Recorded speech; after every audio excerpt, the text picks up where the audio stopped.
नमस्कार जय जगन्नाथ मु वेलकम करुच्ची मोर doctor healthy baby pregnancy tips channel को। आज आम मैंने डिस्कसन करवा कि आपंकर डिलीवरी नॉर्मल हो वा सिजेरियन हो केते दिन पर आपंकर शारीरिक संबंध स्टार्ट करें स्वामी सहित केते दिन भितर आपंकर डिलीवरी नेक्स्ट डिलीवरी केते दिन भितर आप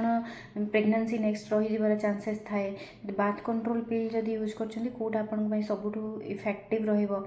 से विषय डिटेल्स जाना जदि प्रथम थर आपण मैंने मो वीडियो देखुंत ताले मो वीडियो को सब्सक्राइब करके पाखर थी बेल घंटी के दबाई देवे जो मुझे जिते भी इनफॉर्मेटिव वीडियो आनी सर्वप्रथम आपण मैंने देखिए। आपंकर डिलीवरी नॉर्मल हो बा सिजेरियन हो से बहुत सारा फैक्टर्स डिपेंड कर आपंकर शारीरिक संबंधटा डिले करेंगे केते दिन करेंगे एक्जाक्टली मुझे विषय डिटेल्स जनइबी आग को। प्रथम हूँ आपंकर जोटा डिलीवरी नॉर्मल हो बा सिजेरियन दीटा जगह आपंकर कट लगी था कटटा हिल होगापी समय लगे मिनिमम 1 to 2 weeks लगे। नॉर्मल डिलीवरी भी आपंकर पेरिनियल कट जोटा लगी था आप मेडिकल टर्म एपिसोटोमी बोली कहते से जगहटा कट हो न था जब कट ना माँ को बहुत डिस्कम्फर्ट लगे पेन भी हबार चांसेस थाए से शारीरिक संबंध मिनिमम अवॉइड करेंगे से हिल ना पर्यंत। सेकेंडली हूँ आपंकर गोटे लोकिया डिस्चार्ज हुए प्रथम आप ब्लड टाइप डिस्चार्ज हुए then brown colour then yellow colour then white colour जोटा कि आपंकर डिलीवरी पर ही डिस्चार्ज हुए। डिलीवरी नॉर्मल हो सिजेरियन जब आप रिलेक्शन रखुंट आपंकर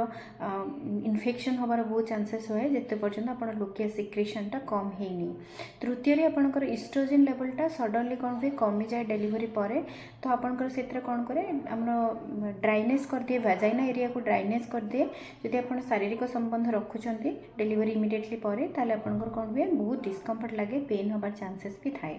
बहुत माँ मानकर गोटे भूल धारणा थाए कि ब्रेस्ट फीडिंग आम दौचु ताले आप प्रेगनेंसी रही चांसेस ना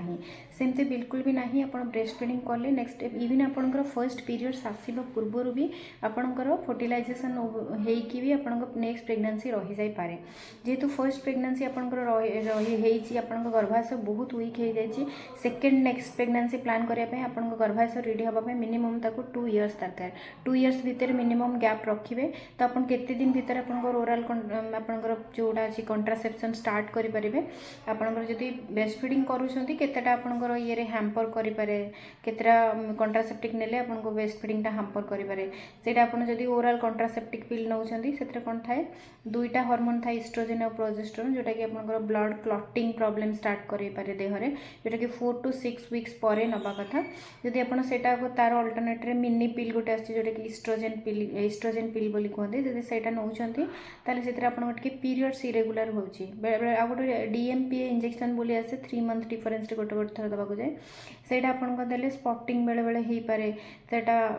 इरेगुलर साइकिल भी करे पारे जब आपंकर नेक्स्ट जब बंद कर नेक्स्ट आपंक प्रेगनेंसी फर्टाइल पीरियड आसापी मिनिमम 1 to 2 year लगे इमिडिएटली आप प्रेग्नेंट हो पारती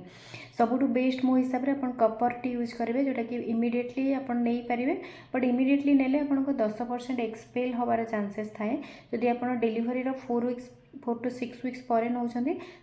एक्सपेल हबार चांसेस बहुत लेस थाए किंतु एक्जाक्टली केते दिन भितर आप फिजिकल रिलेशन रखिपारे 4 to 6 weeks पर रखिपारे जदि आप 4 weeks पर आप गोटे मास पर फिल कर हेल्दी अच्छा आप फिजिकली मेंटली ठीक अच्छा आपंकर लोकिया डिस्चार्ज कमी जापर जोटा जोड़ा वुंड कटा होता है हिल हो जाए देन आप रखिपारे जदि आप मेंटली फिट ना आप मिनिमम 6 weeks पर्यंत वेट करेंगे 6 weeks पर आप शारीरिक संबंध आप स्वामी सहित रखिपारे किंतु डिलीवरी 6 weeks पर गोटे थर कंट्रासेप्शन डॉक्टर सहित एडवाइस नेला पर ही आप शारीरिक संबंध रखिए। थैंक यू सो मच जदि मो वीडियो इनफॉर्मेटिव अच्छी तारे लाइक शेयर सब्सक्राइब कमेंट करेंगे प्लीज और जिते जन नीडी अच्छा शेयर करेंगे प्लीज। Thank you.